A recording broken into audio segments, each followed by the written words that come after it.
What's up everyone, welcome back. Today we're going to do something a little different. We're going to build a deck together. Well, I guess technically just me, but you're going to see my thoughts and my processes in building a historic brawl deck. I've done a video like this before, but people keep asking me about, in the comments they'll ask me like why I made this decision when I built this deck, or someone literally asked me the other day, can I please make another video going through how I build a deck. So I figured it's been at least a couple months since I've done a video like this. Why not do another one? So this will be for a future video, so we won't know this video how well this deck does, but we can go watch the one that comes out in a couple days and find out how well I did. But for now we're just gonna go through the actual deck building process. So first, obviously, go to your decks, new deck. We're gonna do, it's called Brawl now. It used to be called Historic Brawl. About 3 weeks ago or so they changed it to Brawl, and then they changed 60 card Brawl to Standard Brawl. Why? I don't know why they did that, but 100 card singleton Brawl is this one. So choose Brawl, choose the commander. So today we're gonna build Ezuri. This was just one of the commanders on my list, so figured it would be a good card to build around because it's kind of got like a specific ability. It's not just like a generic Simic deck. It actually has certain cards you're going to want to put in it. So let's give Ezuri a quick read. Ezuri, 4 mana, Simic, 3/3, Phyrexian Elf Warrior. When Ezuri, Stalker of Spheres, enters the battlefield, you may pay 3. If you do, proliferate twice. Whenever you proliferate, draw a card, right? So proliferate, for those who don't know, when you proliferate, you choose any number of permanents you control and or players. Actually, it doesn't even matter if you control them. So let me back that up. You choose any permanents and any players that have counters on them. That could be +1/+1 counters. That could be death touch counters. I don't know if that would matter, doubling them or adding more of them, but you could. Poison counters on players. Any type of counter. Planeswalker loyalty counters. You can choose any permanent and or player that has counters on it and add one more. So for your Planeswalker, you can put it from 5 loyalty to 6. For your, +1/+1 counter on your creature, you can add another one. For your Saga, you can make it go ahead in a chapter because you're adding another Saga counter. So there's a bunch of cool things you can do with proliferate. I'm going to try to build this around Planeswalkers and maybe some other strong proliferate stuff, but I think in a Simic deck that would be really fun. Kind of a unique take on Simic. Usually Simic is like sea monster tribal or like big creatures and stuff. I think it'd be fun to do something a little different with Simic. I think that style of Simic deck has been done so much. It'd be fun to do something new, right? And proliferate is a great way to support Planeswalkers. And then on top of all that, it has the static ability of whenever you proliferate, draw a card, right? So it's card draw in the command zone, and it incentivizes you to proliferate, which goes right into your Planeswalkers. So let's see if we can build this deck. I'm gonna try. So first thing I do when I build the deck, obviously I got the deck set up. Let's just name it right now before I forget. Ezuri. I'll just call it Ezuri Historic Brawl. First thing I do is I put in 40 lands. So let's just go to lands. And I've been putting in snow lands. Hold on, let me change the view real quick. There we go. I've been putting in snow lands because there's usually at least one card in every deck I build that has a snow synergy, and I used to forget to do that, and then I would play that card with the snow synergy and not have snow lands. So now I just do this right off the bat so that I don't forget. So we'll just do right down the middle, 20 forests, 20 islands. We'll come back later and add in what the lands we actually want in here, but these are just placeholders so that we build our deck with the remaining 59 card slots, right? Because Ezuri takes up a card slot. So we have 41 cards in the deck, 59 cards remaining. I don't know if you've ever tried to build a deck like this, either a commander or 100 card brawl, but it's real easy to not do this part and add in every single card that you want to put in there. And then all of a sudden you have 159 cards, you have 0 lands, and now you got to cut you know, like 100 cards and add in the land. It's just awful to build the deck that way. So I've found the best way to build the deck is to restrict yourself, add the lands in first. Now I only have 59 card slots, and it'll be a lot easier to trim later when I only have like 10 cards to trim versus 100 cards to trim. So now let's get rid of the land thing. Okay, so we're in green. So my thought process goes, well, you know, let's add green ramp, right? Because ramp is one of the most powerful things you can do in Magic. It makes you turns ahead of your opponent if they aren't ramping. And since Ezuri has that pay 3 clause when it ETBs, we're going to want to be able to cast Ezuri with 7 mana, preferably early, so that we can pay the 3 and double proliferate and then draw 2 cards, right? Because that's what it says. Proliferate twice. Whenever you proliferate, draw a card. So we draw 2 cards if we pay that 3. So that's the goal, right? Plus, Planeswalkers are typically more expensive, so let's get mana down so that we can get them out early as well.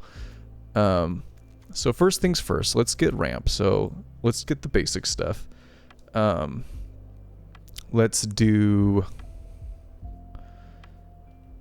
Is rampant growth in? No, it's not. What is it? Oh, it's into the north. Into the north. Yep, it's the same thing as rampant growth, but it gets a snow land.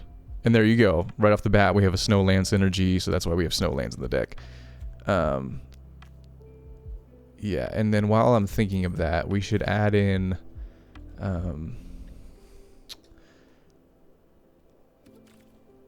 island. We want the snow, this one. So we can just take out an island. We want this one so that if we have into the north, it says search your library for a snow land card. Doesn't say basic. So we can go get our dual land and put it on the battlefield. This enters the battlefield tapped anyway. So we can go fetch a dual land with into the north. So we just want that in the deck. We still have 40 lands because we took out an island. Anyway, before I forget to do that, that's why I'm putting it in there. Okay. Get rid of the word island. Okay, what else? What else is good? I'm trying to think of Simic ramp. Why don't we just look up the keyword? So that would be search library land battlefield, right? Because we want cards that search our library for a land and put them on the battlefield. Cultivate, yeah. This one's good, but we need a creature with power 4 or greater. Is Ezuri? Oh, it's 3. But there is, I mean, we might have +1/+1 counter synergies in the deck, so it's not like far-fetched to think that we might have, we might have a 4-mana creature. This is a really good ramp spell. Let's add it in and see how we go. Maybe we do a little bit of Planeswalker, a little bit of +1/+1.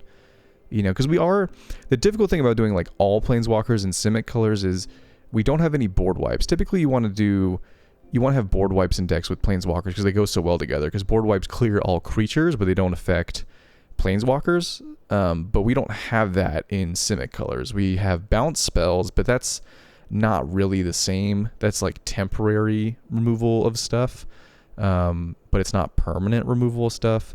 If we were in like green-white or green-blue-white, then we could add in board wipes and farewell and stuff like that, but we don't have those colors. So maybe we want board presence too. Like Stomper would be good. This fetches a land and puts a 4/4 down as a blocker for our Planeswalkers. Let's see what else. I'm trying to think. This is okay.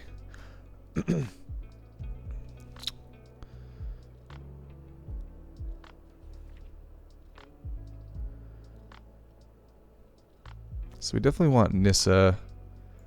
We'll just do that now.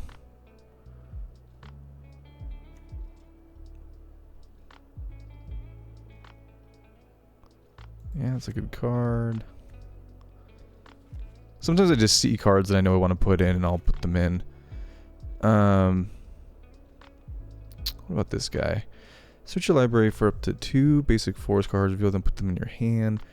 Put up to 1 target land card from your graveyard on top of your library. Exile the Saga. So this gives +1/+1 for each land we control. Nah, that's okay. Haro and Rolling Regrowth are good. I'm not a big fan of the sack creatures to get lands.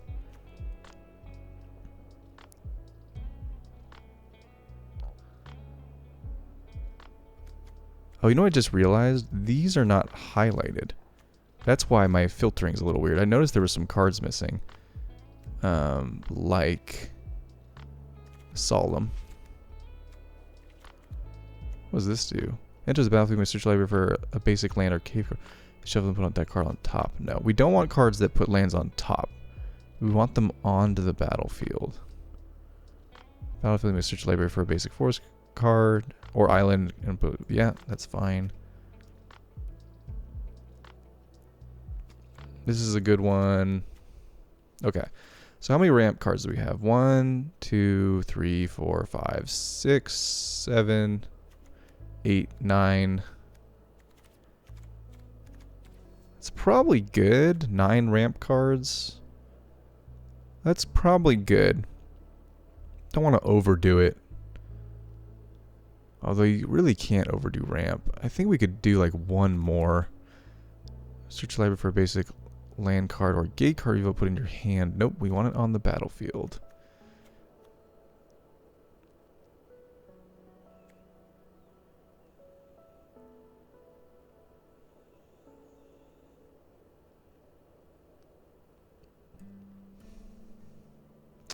I mean, this is good value. Makes us a creature, then makes one of our creatures big.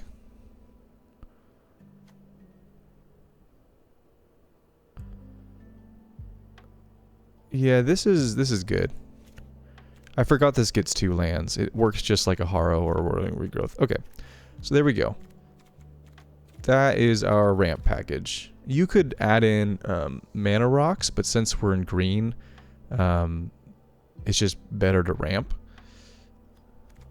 Ramp meaning like pulling lands out of your deck and putting them on the battlefield, because then it thins your deck. You have less lands in your deck. When you draw cards, they're going to be spells instead of lands. So I typically always go for, if I'm in green, the ability to put lands on the battlefield. That's just better than mana rocks, which are usually artifacts that can be destroyed or turned off with like Karn.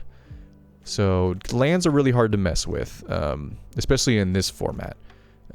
So I think they're the safer bet to go, and green has the advantage of being like one of the only colors that can go and fetch them. So let's take advantage of that. Okay, we got our ramp down. We still have, what, 47 cards to go? Okay, let's look up Planeswalkers. Oh, Planeswalker. Gotta be careful with the search. Okay. So we don't have a ton of them. I thought I had more. Obviously, like, you know, I don't have every card in the game, despite what some people might think. So there are some Planeswalkers that would be good to put in here. So I just might not have enough Planeswalkers to make this a Planeswalker tribal anyway. But I do have some good ones. So Nissa's good because it makes creatures. Ren's also good because it makes creatures. Garrick makes creatures as well and can plus creatures. So if you search life for a creature card put on the battlefield, that's pretty damn good. We're not an artifact deck, although this is a great card. But I don't think it's that. I don't think it's synergistic with our deck. Teferi's a good one. Narset's a good one. Yeah, and I think we do it like that. Okay. This is a great card. I'm thinking about maybe putting it in, but we're not. It's tough. This is part of the fun of building a deck, is like picking a strategy and really trying to focus on that strategy. Because you don't want to be too all over the place, right? I'm really trying to focus on proliferating. So, I don't have enough Planeswalkers in my collection to really like fully make this a Planeswalker deck, but I do have enough cards to make this, Proliferate Matters deck. So that's where I'm going to go. But this is not really a Proliferate Matters card. even though it'd be really fun to put in. So I'm gonna keep it like this. Everything I put in so far is something that we can proliferate, like planeswalkers. Okay, so Vorin collects. So this Vorin collects. If you would put one or more counters on a permanent or player, put twice that many. So now when we proliferate, we get 2 counters. And then it also shuts down our opponent's counters. So this is a great card that's synergistic with the deck. Plus it's just a 6/6 Hasty Trampler, which is awesome. Let's just look up the word counter. Obviously in blue, that's going to come up with a bunch of stuff. We'll talk about removal and all that stuff in a minute. But I just want to find and counter spells. But I just want to find synergistic stuff with our deck.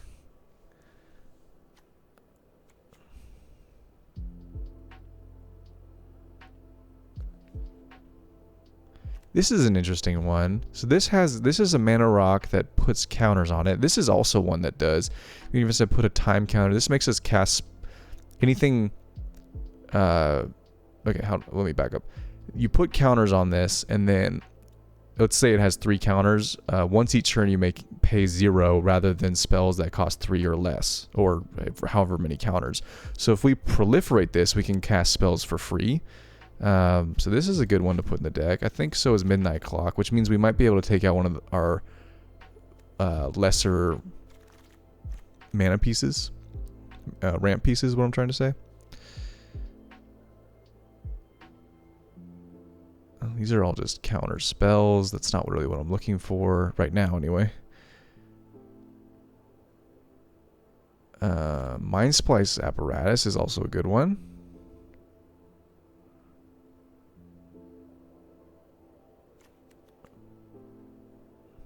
Sure. Magic Mirror is a good one.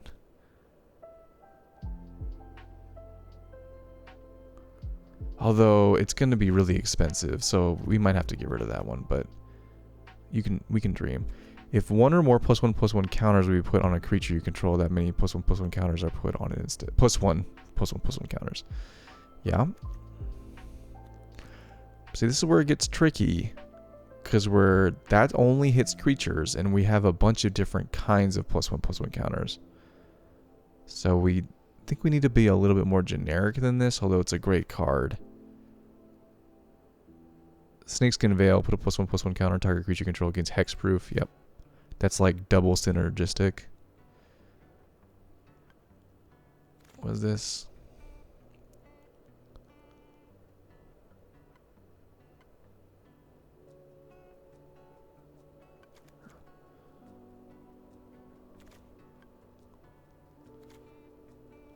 Oh, Pelt Collector. Whenever a creature you control enters the battlefield or dies, that creature's power is greater than Pelt Collector, put a +1/+1 counter on it. It's pretty good. It's an early game creature. I guess we'll put in Hardened Scales. I guess we're going to have enough of everything. I'm just trying not to pull the deck in too many different directions, because that's going to make for a non-functional deck.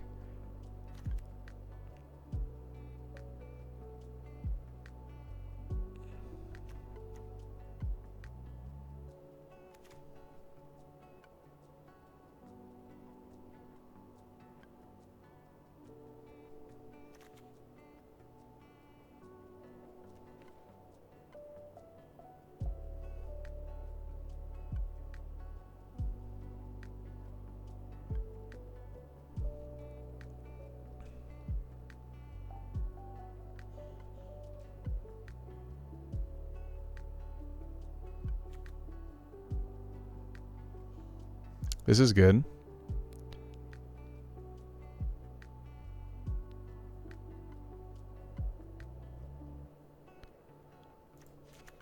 Adds +1/+1 counters to creatures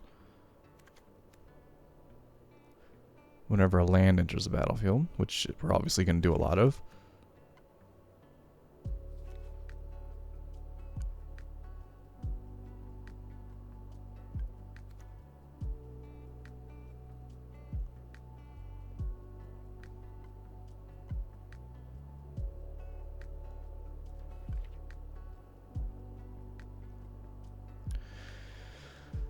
Yorvo.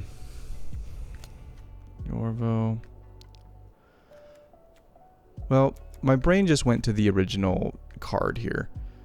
When Ezuri enters the battlefield, you may pay 3. But it says whenever you proliferate, draw a card. So maybe we should be making this a proliferate deck. I think I said that in the beginning, and then my brain went on in a different direction. But maybe we should be looking at proliferate spells. Proliferate. And for all of you who are like thinking of turning this video off because it's boring as hell, I don't blame you. But a lot of you wanted to know how I do this, so here you go. This is literally how it's done. You know, it's not easy building decks, especially building a different deck every day. So I hope this maybe at least gives you a little bit of appreciation for your favorite content creators that do this. It's not easy, but I find it super fun. I love making new decks. The challenge is part of the fun. Whenever you cast a non-creature spell, proliferate. Well, yeah, because that turns into whenever you cast a non-creature spell, proliferate and draw a card. Deals damage to it. Yeah. Yes. This battlefield tap enchanted creature, then proliferate. Enchanted creature doesn't untap during its controller on tap step. Yeah, that's pretty good. Whenever you cast a spell from among cards in... Whenever you cast a spell from among cards put into your hand this turn, proliferate. Weird. Okay.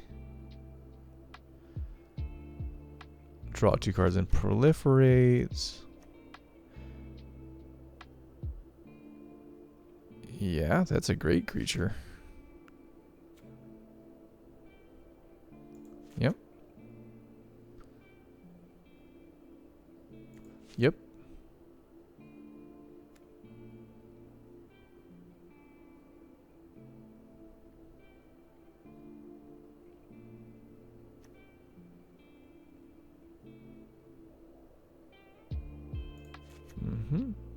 Yep. We can pay 5 mana to proliferate. Yeah, I mean, I guess, right?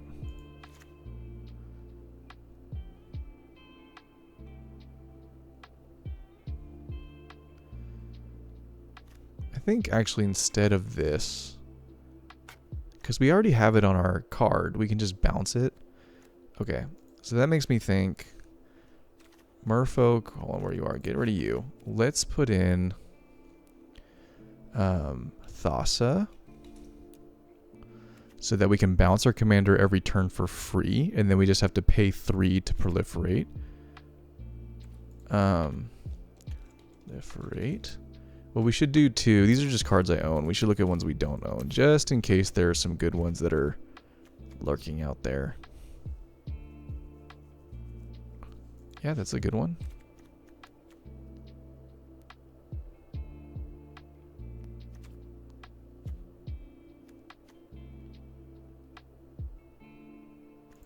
Yep.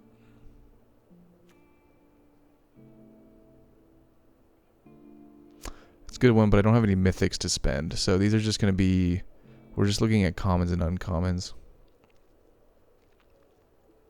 It says flying. It's pretty good.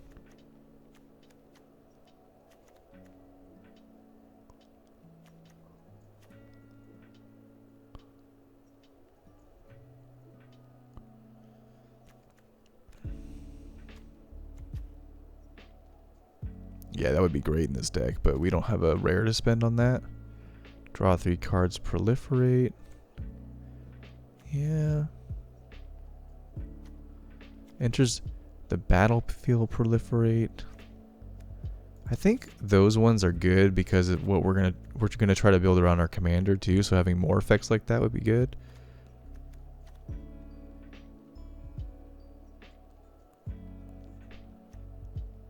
Yeah.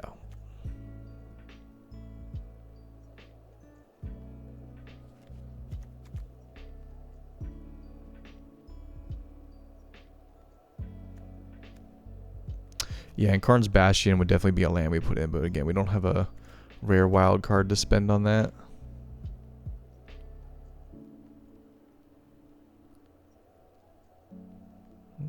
Maybe.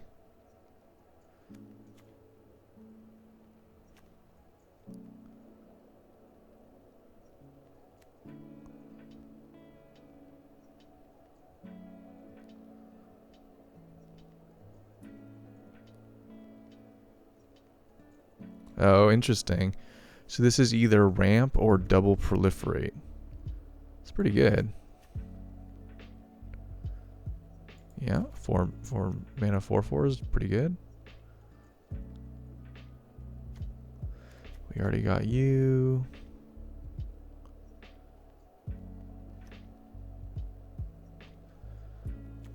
Okay. All right. So there you go. So now we want a lot of bounce spells.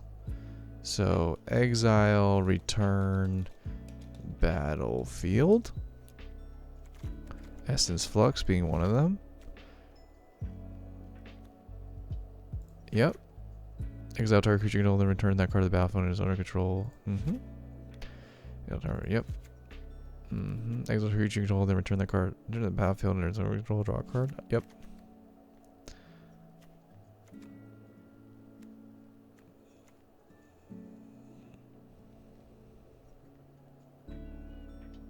Yep.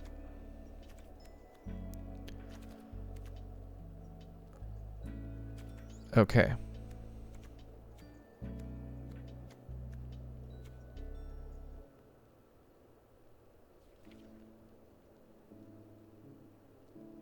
So, let's go through real quick and remove some of the stuff that I put in here that is no longer synergistic.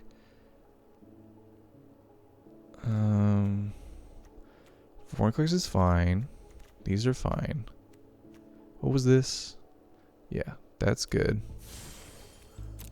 6 mana is a lot, but we want the effect. Eric Unleashed. You're good to go.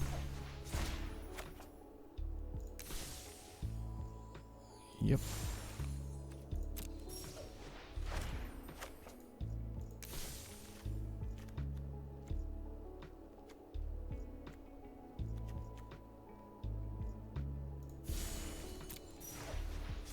So I think this is going to be a counter heavy deck because the deck kind of needs a lot of defense to work. Counter heavy, ramp, proliferate. Yep. Yep. Yep. That enters the battlefield? Yeah. Midnight clock, yep. Yep. Oops, shoot. What did I just do? Oh, I see. Yeah, I was trying to add this.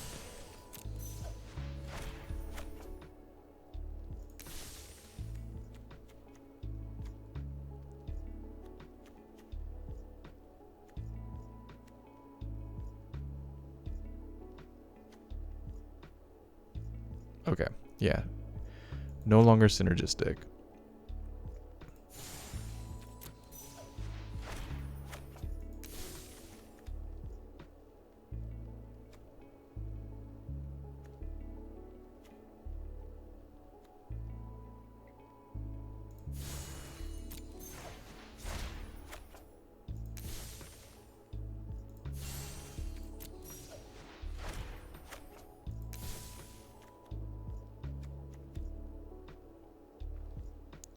This is still a good card. No longer synergistic. No longer synergistic. Yeah. Okay. So, now that we're here, let's put in the blue staples. Rivers. Rebuke. Return all non-land permanents to their owner. Target player controls to the owner's hand. So basically return all their stuff except for their lands to their hand. And then Cyclonic Rift.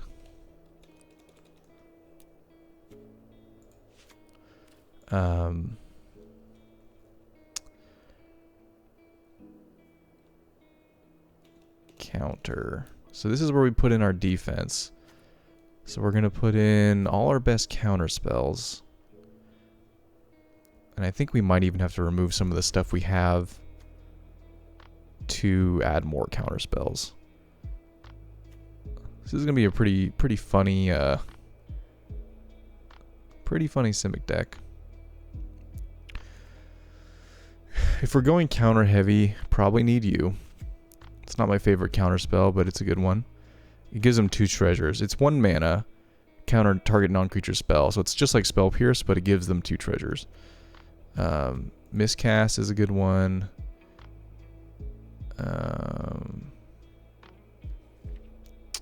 Spell Pierce. Wash Away is the best counter spell in the format. Brawl, since we're countering a bunch of stuff, why not? It's the best counter spell. Synergy, legendary creature. Swan Song's good, but we don't have a rare to spend on it. Obviously, counterspell. Disdainful Stroke, personal favorite.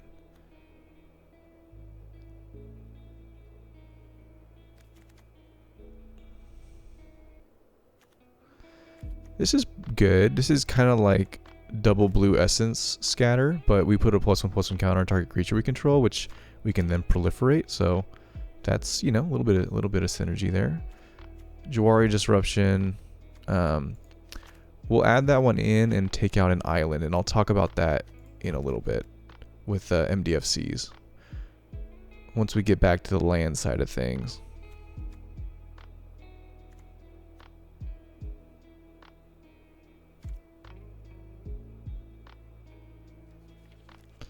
I had it in Spell Pierce, right? Okay, yeah. I don't know why my brain made me forget that. Okay. Memory Lapse.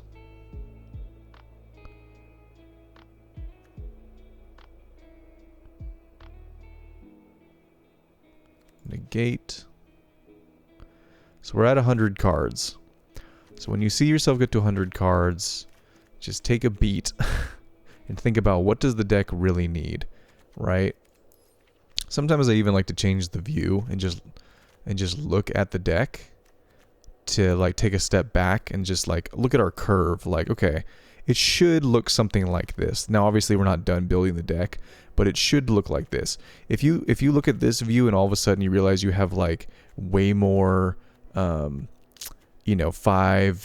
mana spells than you do low mana curve spells, you've built the deck wrong.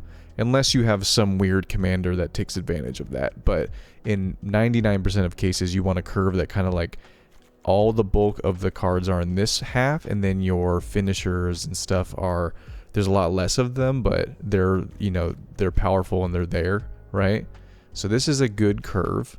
So we know we have a good curve, so we don't have to worry about fixing that. We just need to think about the general construction of it. So we know we have enough ramp in the deck. We did that first. We don't really have to worry about ramp. We have to worry about synergy, though. And it's a little different in Historic Brawl. I think this is even more important in Commander. You really want to focus on your strategy, and really all the cards should like lean into that strategy. In Historic Brawl, you can get away with a little less synergy because you kind of just want the good staples and some synergy. Unless you're playing like an aggro deck or something that like is very linear, where you just want to do one thing, right? But in a deck like this, where you kind of want to be able to play against a couple different styles of decks, you want to think about, how versatile is it in any given game, right? Is it just going to do one thing, and if it does that one thing, or if it doesn't get to do that one thing because your opponent shuts it off, you're just going to lose? Or are you going to have the ability to like kind of get out of it if you stumble a little bit? And it's a hard question to answer. There's no like direct way to answer that question, but if you look at the deck, we got a little touch of some things like protection for our commander. We have ramp to trigger the claws. We have a bunch of proliferate effects that are, a lot of them are also creatures. So we have board presence. We have ramp that is also creatures. So it's not like we're creature-less, right? We have Quandrix Cultivator and the whatever it is, Stomper right here. We have sources of card draw, although we probably need a little bit more. Technically, we have card draw in the command zone, so we can get away with a little less than I would like, because we have a way to have card draw. But then we might want to lean into a little bit more protection if that's our mindset. Like, oh, our card draw is going to be based off our commander. Well, then it's even more important that our commander stays on the battlefield. So maybe we just have some big card draw effects like Magic Mirror, and then I know we have Nar says technically card draw. What else? I was thinking of the Mana Rock. Midnight Clock is card draw. It's delayed card draw, but it is card draw. In this deck, it's a little bit less delayed because we can put more counters on it, make it happen faster. But our commander says draw cards on it, so we can get away with less card draw, but then we really got to lean into proliferate, which I think we've done. So, speaking of protecting our commander, let's do done just to save the deck. We can hop back in. Sometimes I forget to just save the deck, and then I get really sad when I get all my work taken away from me. So, some simple stuff like Swiftfoot Boots. Creature has hexproof, right? So that would be good to add in. What I'm thinking of, I can picture the art. What's it called? I guess if we just look up hexproof indestructible heroic intervention. Permanents you control gain hexproof and indestructible. That's a great one. This is a land that protects your commander, so I'll add that in now and I'll take out a forest just to balance these out a little bit. Gains hexproof and indestructible. You gain 2 life. That's also a good one.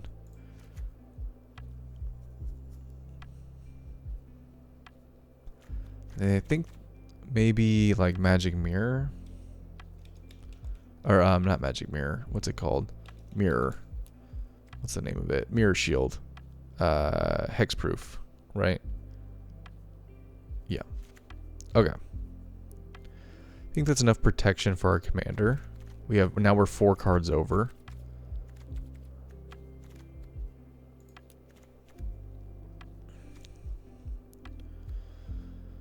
So what I would probably do is look at the proliferate effects, and like this one is way too expensive, right? 6 mana is too expensive. It's not like it says double proliferate, so let's get rid of you.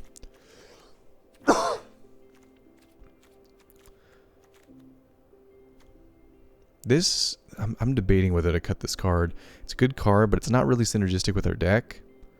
So, except for the 2+1/+1 counters thing, and exiling a graveyard, nice. It's like a nice to have, but it doesn't really, it doesn't synergize with the deck, so I think it's got to go. I think we can replace Invasion of Zendikar or another 4 mana ramp piece with this one.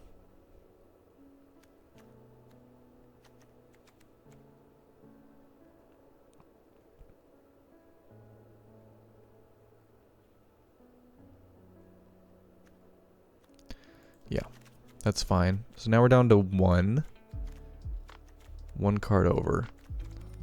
That's okay. We don't need to be perfect right now. Oh, before I forget, let's put on some sick card sleeves. What do we feel like represents Simic? Yeah. Kind of. Maybe this cool, like, one of these? Or the blue one? Blue or green? This is kind of Simic-y. We'll go with this guy.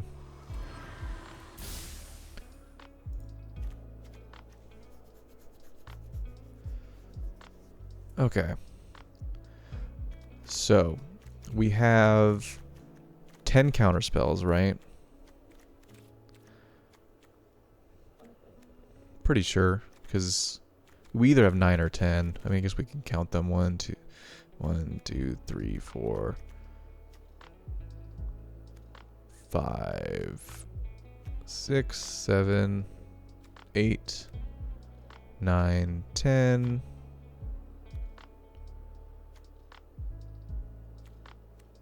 Yeah. 10. I think we need more, if I'm being perfectly honest. And you might be like, what? More? Yeah, because you got to think, like, okay, we have 10 counter spells, which sounds like a lot. But that means in only 1 in every 10 cards, we're going to draw one of them, if you do the math, right? So we want to have more than that. We want, like, roughly 2 in our opening hand. So I think we need like 15, which is a lot. I'm not denying that it's a lot, but we're in a Simic deck. We have no real other way to remove things, right? So typically in a deck like this, that's, you know, Planeswalker focused or even Proliferate focused, you're going to want removal so that you can get rid of stuff that's in your way. But in Simic, we don't really have that. We have, in green, we have ways of getting rid of like non-creature permanents, usually like artifacts and enchantments, but not creatures and not planeswalkers. So the only way to keep them from hitting the battlefield is just to stop them from ever resolving on the stack, and that's why we need counter spells. So counter. Target spell. All right.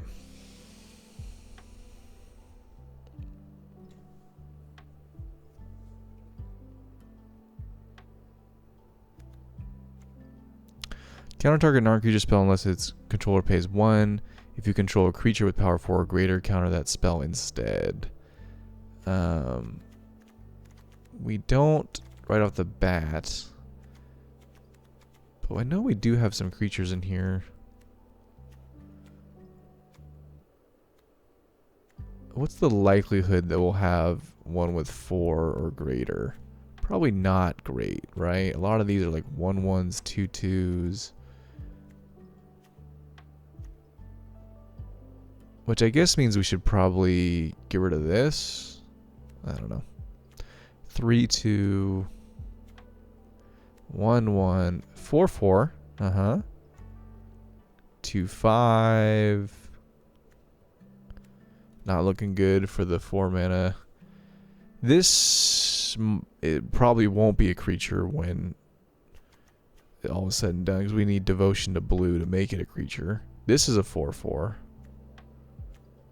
This is a 3/4. This is a 2/2.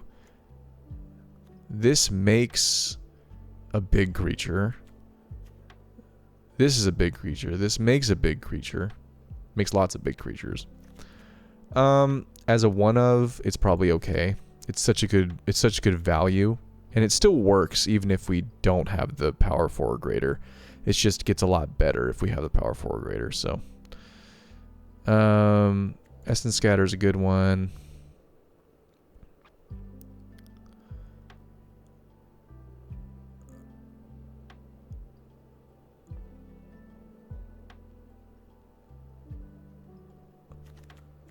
This is a good one. Oh, Tail's End.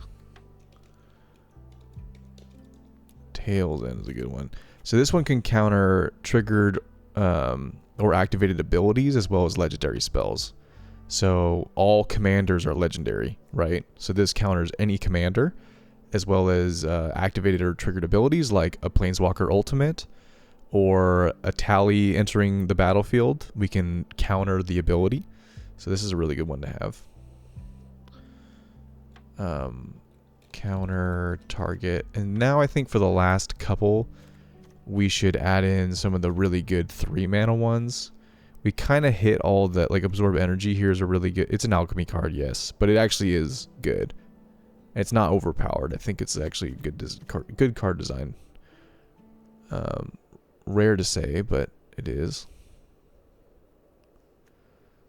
Look at the top 4 cards of your library. Put one of them in your hand, the rest of them in your graveyard. Counter target spell unless it's phase 4. It's pretty good, but we don't want to put cards in our graveyard. There was one that was like counter target spell proliferate. Mystical Dispute's a good one.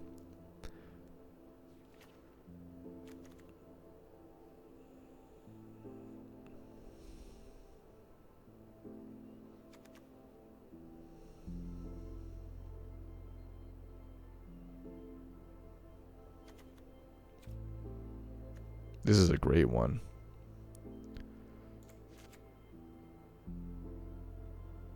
Is this a wizard? No, it's an elf. Okay. Can't do Wizard's Retort.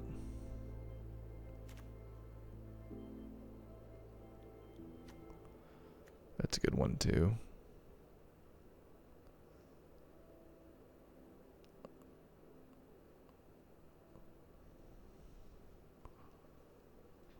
I don't see the proliferate one. We might have to look it up. Saw It Coming's a good one too. I think I might be over on my count. Okay. So now how many counters? We got, should have been keeping track. 1, 2, 3, 4, 5, 6, 7, 8, 9, 10, 11, 12, 13, 14, 15. Yeah, we haven't even gone to the 3-mana ones. 16.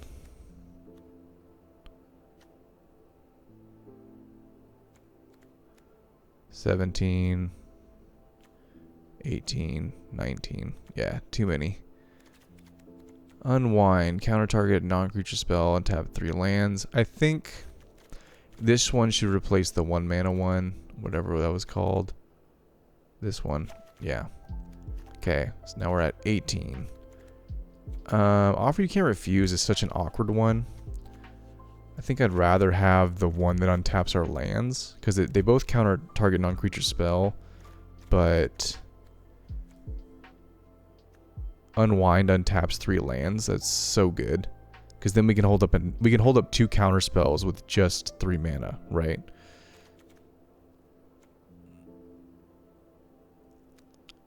Or do anything else with that mana. So now we're at 17, so we need to get rid of 2 more, or just say F it and keep all these counter spells. I don't know if we should keep this many. Seems a little much.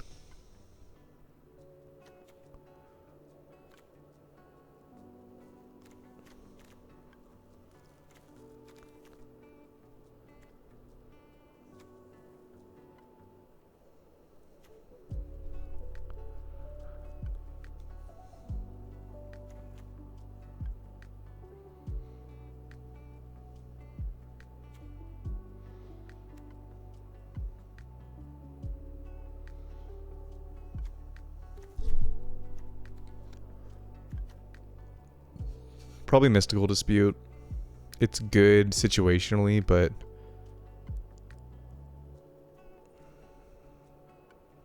it's so good situationally, though.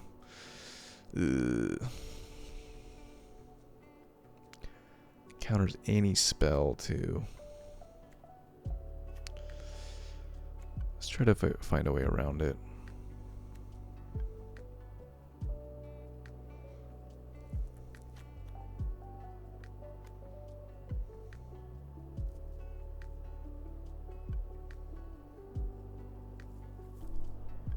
Absorb energy, yeah, counter any spell.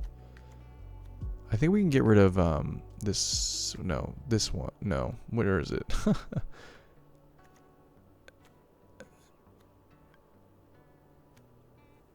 Probably essence scatter. It's a little too narrow. And defabricate is a little too narrow. Okay, so now we're back down to 15. Okay. Okay, so we can get rid of counter spells.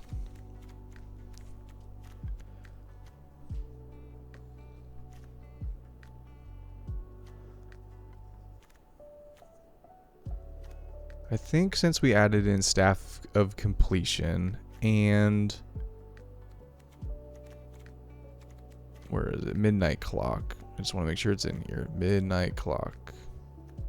We can take away 2 of the like lesser ramp spells. So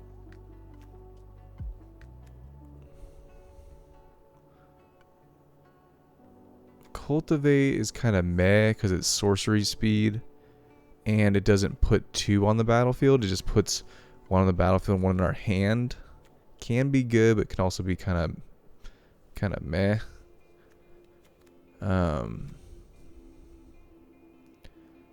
It enter the battlefield tapped. These enter the battlefield tapped. So I think we...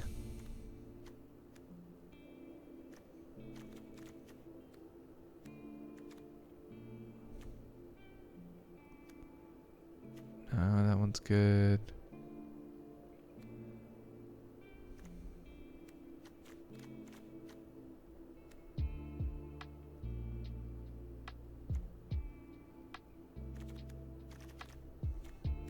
I think we can get rid of this one too, because some of these effects that bounce your creature also protect them.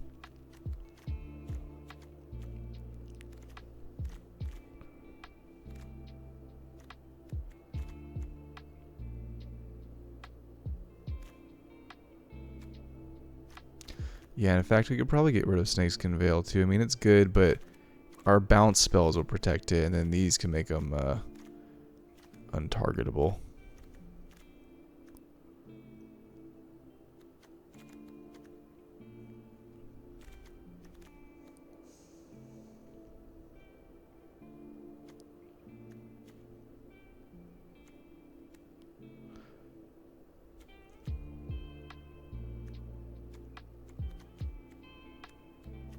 You can get rid of you, because this guy does the same thing, and they enter the tapped.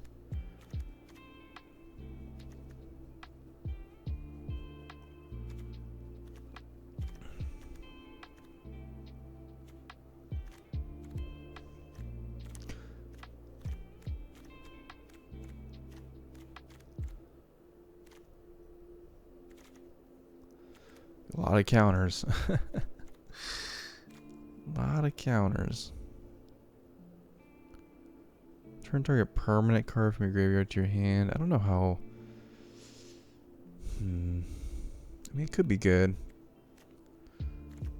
Definitely think I'm going to cut 1 land. I don't think we need 40 lands in this deck. So let's cut 1 land. That gets us down to within 1 card. I don't know what that card is.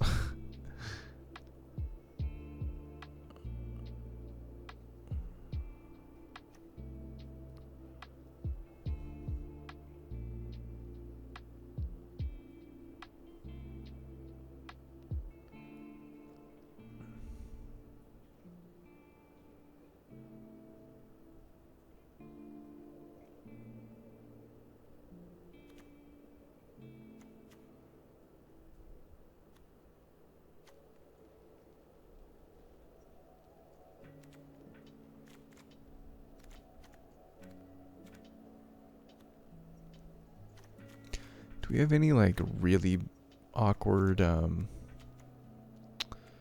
big spells that I can think of? No, I don't think so.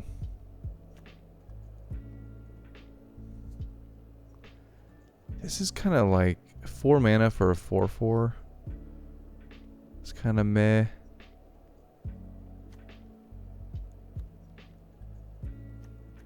Yeah, I think it's you. Okay, so we're at 100 cards. We got our counterspell protection, we got our ramp, we got our planeswalkers. I think it's okay. I mean, the deck's definitely not complete. It probably needs a little bit of a polish. But I think we can at least take this opportunity to go to our lands. So, if we just click this little graph here, it shows us that we have 38 lands.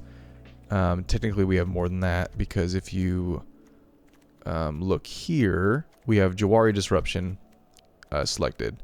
So we have 39 lands, right? And this is where I want to talk about MDFCs. So a lot of people, they look at the deck list I put on Moxfield and they say, why do you only have 29 lands? Why do you only have 31 lands? That's not enough for a historic brawl deck. And they're right if they were only looking at the land count. But when you add an MDFC in, it counts it as the spell side and doesn't count it as the backside, which is also a land. MDFC stands for like modal dual something card. It just means that it's a card with two sides. MDFC. So MDFCs, to me, my deck building philosophy, you can have a different one if you want, but my deck building philosophy is all of the MDFCs that work with your deck, you should put in your deck and replace lands in your deck. Yes, they come in as tapped lands usually, like this Jawari Disruption, but it's also a counterspell. So you get the best of both worlds. Instead of just having a basic land that you draw, in the early game, when you have your opening hand, you haven't played anything yet, maybe you have a Jawari Disruption in your hand and you have another counterspell. Okay, well, let's play the Jawari Disruption as a tap land on turn 1. We're probably not doing anything turn 1 anyway, so we'll just play the tap land and then go on from there. In the late game, mid-late game, you draw Jawari Disruption.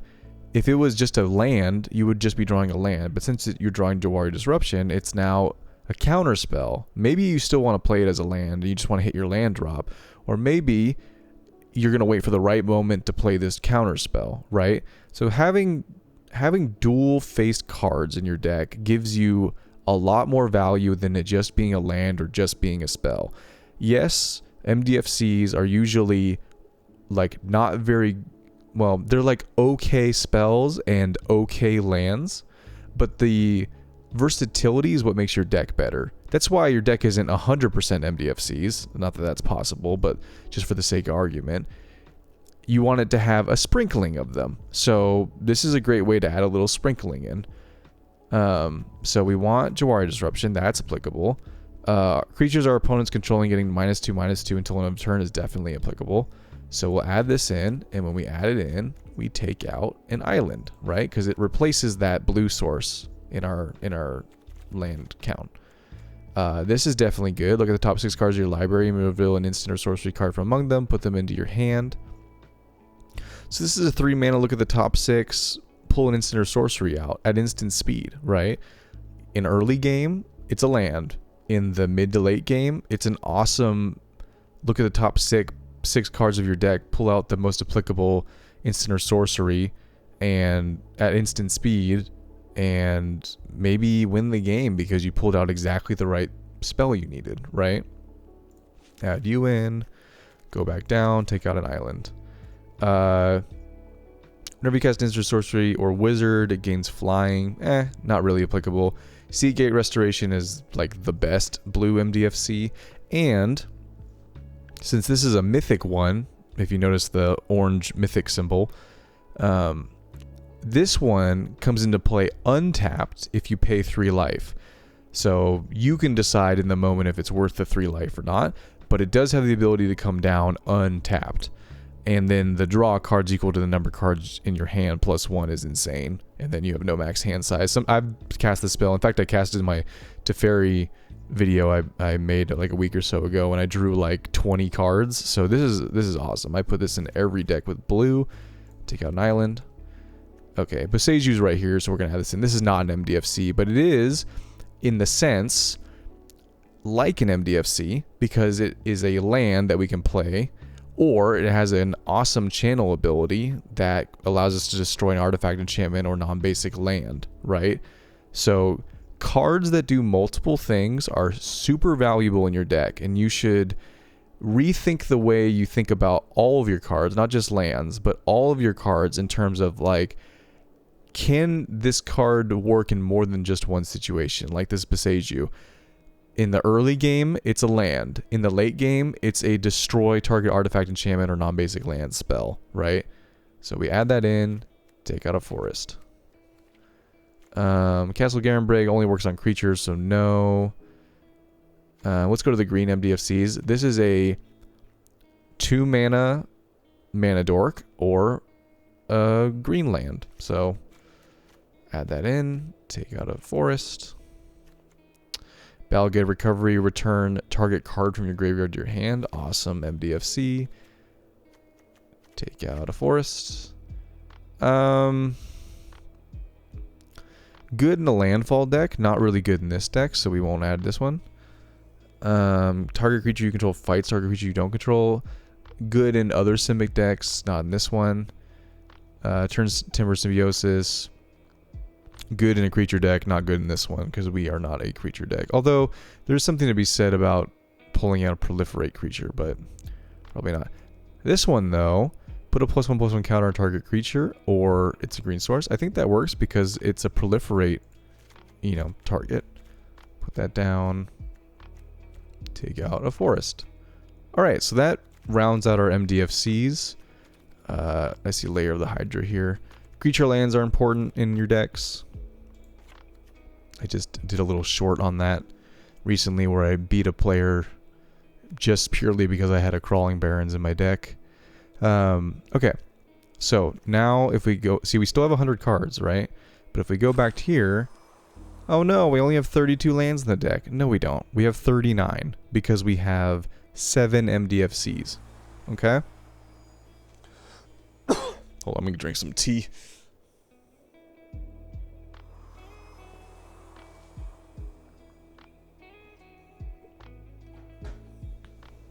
Alright. So when you see the decks I build, and you see that the land count is low, go check the MDFCs. I guarantee you if you add in the MDFCs to the land count, you'll be somewhere in the 36 to 40 plus land count depending on the deck, right? Not all decks need 40 lands. I think generally most decks need like 38, 39. As long as their mana curve isn't super high. If it's a landfall deck where you want lots of lands, obviously you need more. If it's a low mana curve aggro deck, then you need less. You don't need as many lands. You could probably get away with 35, right? But the 32 is misleading. MDFCs are lands and spells. They're both, right? They're just tapped lands. But some people are afraid of them because they're tapped lands. Sometimes that can be a hindrance, but most of the times it's better to have the extra spell in your deck instead of an awkward land just hanging out, right? Lands are useful in the beginning of the game, and then you get diminishing returns on them as you get further and further into the game, and you want spells that do things.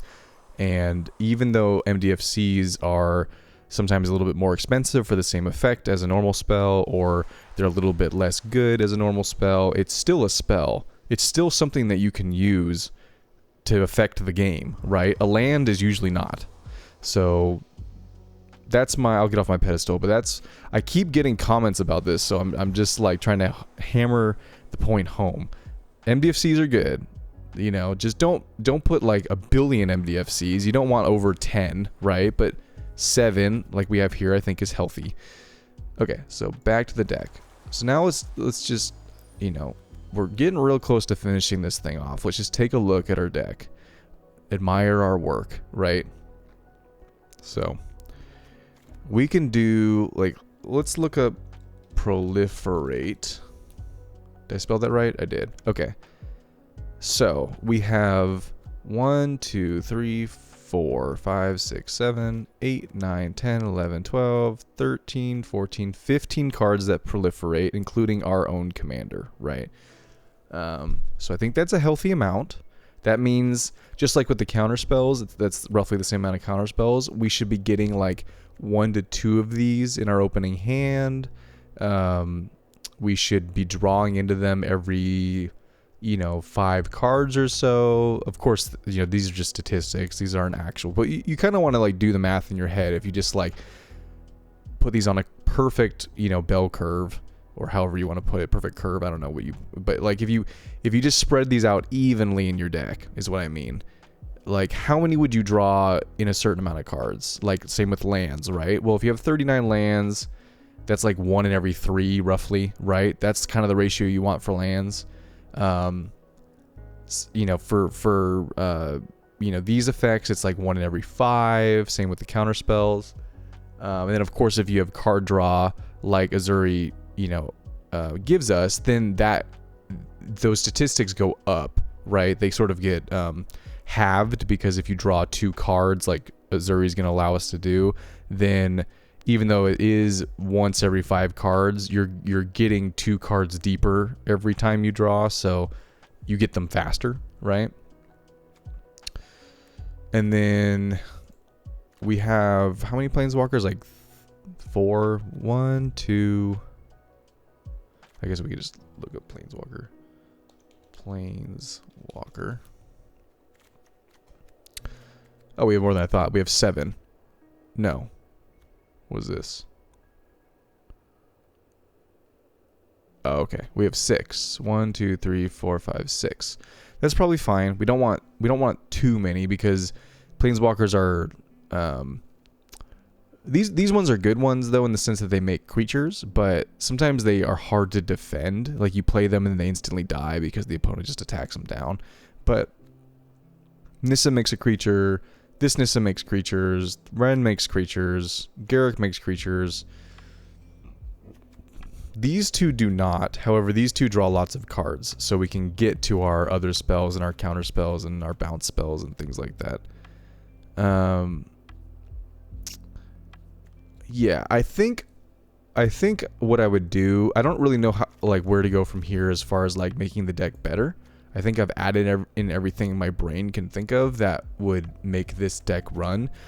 Now you just kind of gotta play it and see how it runs, and if it works well, then great. You know, you're not gonna win every game, but as long as you're winning, like, I don't know, roughly 50% of your games, I think that's all you could ask for in a brew like this. If you lose every game, you know that there's something wrong, and so it's important to like look at those first like 5 test games and like notice the theme of why it's not working, right? Let's just pretend it's because we didn't have enough lands, right? Okay, like every game we lost, and we lost because we got mana screwed. Well, that would be a good indication that maybe you need like 1 or 2 more lands in your deck. Not like 8, right? But maybe look at your land count and go, oh, like we're at 36 total lands. This deck probably needs 38, right? So you add in 2 lands, you cut 2 spells, try it again. Oh yeah, it evened out. You know, now we're drawing that 3rd land before we weren't, right? So we'll have to see when I make the video, but I think this is pretty good. There's obviously something that I forgot. I will say that I didn't look up any video, or well, videos, I guess I could say videos, but I didn't look up any decks, whether it was videos or, you know, going on Moxfield and looking up other people's builds of this deck. I've never ever seen another person's build of this in Historic Brawl, or Commander actually, for that matter of fact. So I have no idea what other people have done with this deck. This is literally all from scratch from my brain. I gave you reasons as to why I put every single card in the deck.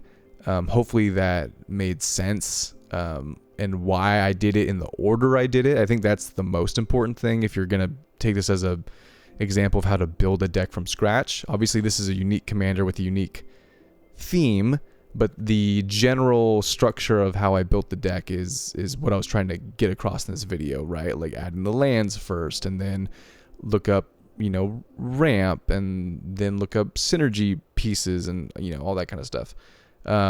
How to cut cards, how to, you know, redirect your deck if it starts to get off track, which we definitely did that at least once or twice. So I'll come out with a video I'll probably tomorrow I'll record the video for this, and we'll see how it does. We'll find out if it's way too many counter spells. We'll find out if it's, you know, not enough payoffs. I will say though that like in the ideal world, the way this deck will work, the way I've built it, is we have a low mana curve. Obviously, look at how low this mana curve is, and then we have barely anything over 4 mana. So opening hands, a couple counter spells, a couple ramp pieces, maybe one piece of not card draw necessarily, but like a way to proliferate so that we can draw cards. We counter our opponent's early game threats, not everything, just the things that we feel like are important to get rid of. We ramp. We get to 7 mana by like turn 5 while keeping the board relatively clear. Maybe we get a planeswalker down the turn before, so we get this down. Let's say one of these down, but let's say we get Ren down. We get Ezuri down on 7. We pay the 3. We double proliferate. We've already +1 from the first turn. Now we can ultimate it, and we can return all permanent cards from our graveyard to the battlefield if we have no maximum hand size. Whether or not we actually want to do that doesn't matter. But we have the ability to do that, right? Like that's the idea. Like when we play Ezuri, we might be able to that turn ultimate a planeswalker. So, you know, if it's Teferi, that would be take 2 extra turns after this one, right? If it's Garrick, you get an emblem with at the beginning of your end step, you may search your library for a creature card, put it onto the battlefield, then shuffle, right?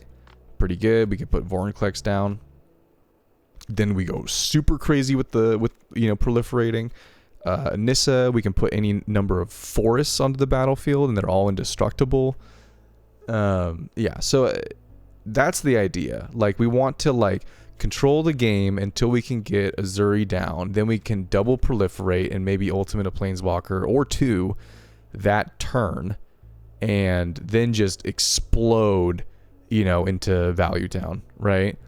And then we, draw more cards. We have more counter spells and, cost reduction, all while proliferating even more and drawing more cards.